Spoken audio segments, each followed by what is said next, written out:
ఓం శ్రీ సూర్యదేవాయ నమః.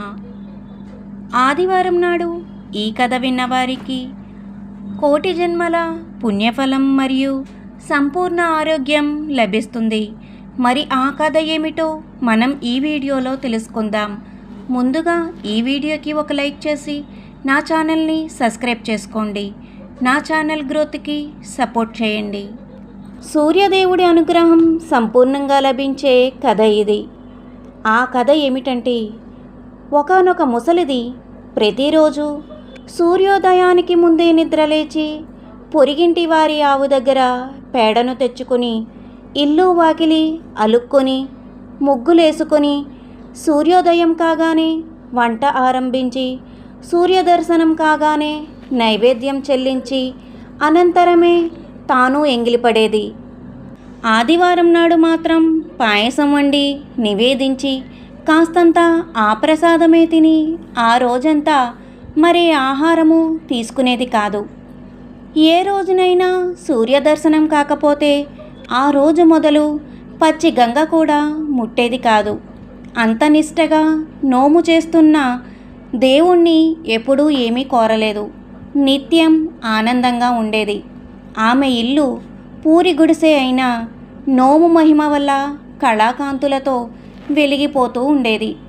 అందరూ ఆమెని ఆదివారాల ముసలమ్మ అనేవారు. ఇలా ఉండగా ఆ ముసలిదాని ఆనందానికి, దాని గుడిసె కళకళలాడడానికి తన ఆవు పేడే కారణమనుకుంది పొరిగింటి ధనవంతురాలు. అనుకోవడమే తడువుగా ఇంటి ముందున్న తన ఆవును ఆ రోజు నుంచి ఇంటి వెనకాల కట్టేయమని పాలేరుకు చెప్పింది. ఈ సంగతి తెలియని ముసలిది మరునాడు ఉదయమే పేడ కోసం వెళితే అక్కడ ఆవు లేక పేడ లేక హతాశురాలైపోయింది. పేడ లేని కారణంగా ఇల్లు నలుక్కోలేదు, ముగ్గులుగా వేయలేదు, వంట చెయ్యలేదు, దిగులుగా ఉండిపోయింది. భగవంతుడు ఆమె కష్టాన్ని కనిపెట్టాడు. తన భక్తురాలు పొరుగింటి ఆవు పేడ కోసం బాధపడడం ఆయనకు నచ్చలేదు. ఆ రోజు చీకటి పడే వేళ ఆయనే ఒక ఆవును తోలుకొచ్చి ముసలిదాని ఇంటి గుమ్మంలో కట్టేసి వెళ్ళిపోయాడు. ఇది పొరిగింటావిడ కంటపడింది. వెంటనే ఆమె తన భర్తను పురమాయించి మర్నాడు ఉదయమే ఆ ఆవు పేడను ఇంటికి తిప్పించేసుకుంది. తీరా చూస్తే ఆ ఆవు పేడలో ఒక మాడ బంగారం ఉంది. అంతటితో ఆ ఆవును అపహరించేయాలనుకుంది పొరిగింటిది. ఆ రోజు ఇంటి ముందు ఆవు ఉంది కానీ దాని వెనకాల పేడ లేకపోవడంతో ముసలిది ఉసూరుమంటూ ఆ రోజు కూడా ఇల్లు అలక్కుండా, ముగ్గు పెట్టకుండా, వంట చెయ్యకుండా, ఎంగిలి పడకుండా ఉండిపోయింది. ఆ రాత్రి దేవుడు ఆమె కలలో కనిపించి వెంటనే నిద్రలేచి ఆవును తెచ్చి గుడిసెలో కట్టుకోమన్నాడు. ఆ ముసలిది అలాగే చేసింది. తెలతెలవారుతుండగా బంగారపు పేడ కోసం పరుగు పరుగున వచ్చిన పొరిగింటి వాళ్ళకి ఆవు కనబడలేదు. ఏమయ్యిందా అని ఎదురు చూడసాగారు.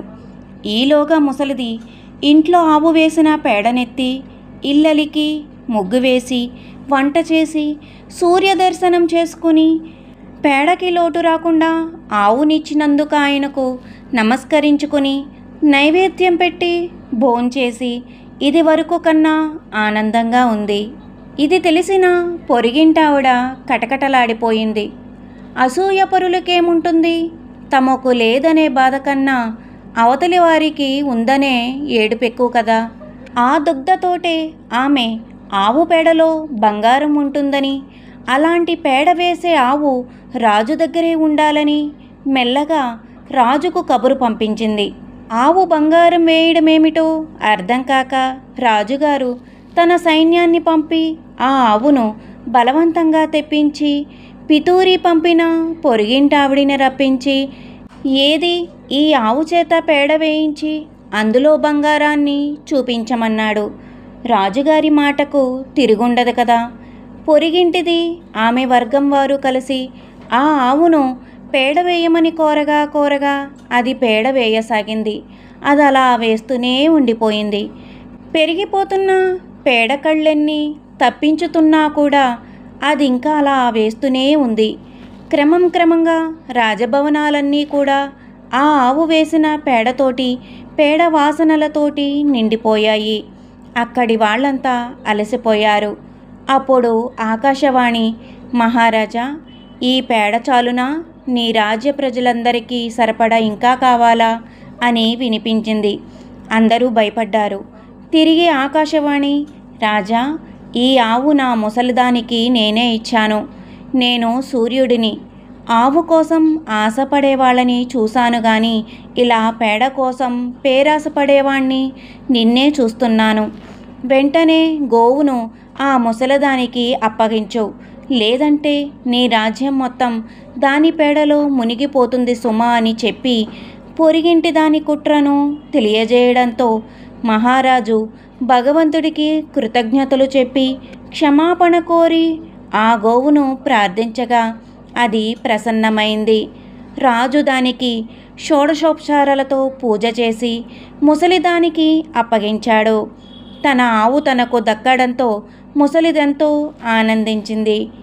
జీవితాంతం వరకు పంటి బిగువు తగ్గక, కంటి చూపు తగ్గక, చెవి బలం చెడిపోక, వాత, పిత్త, కప, శ్లేష్మాది వ్యాధులు లేక ఆరోగ్యంగా జీవించి ఆదివారం నాడు పూజ చేసుకుంటూ బ్రతికి అంత్యంలో సూర్యానుగ్రహం వలన సూర్యమండలంలో లీనమైపోయింది. ఈ కథను ఇంత శ్రద్ధగా విన్న మీ అందరికీ కూడా జీవితాంతం వరకు పంటి బిగువు తగ్గక, కంటి చూపు తగ్గక, చెవి బలం చెడిపోక, ఆనందంతో, ఐశ్వర్యాలతో, సుఖ సంతోషాలతో వర్ధిల్లుతారు.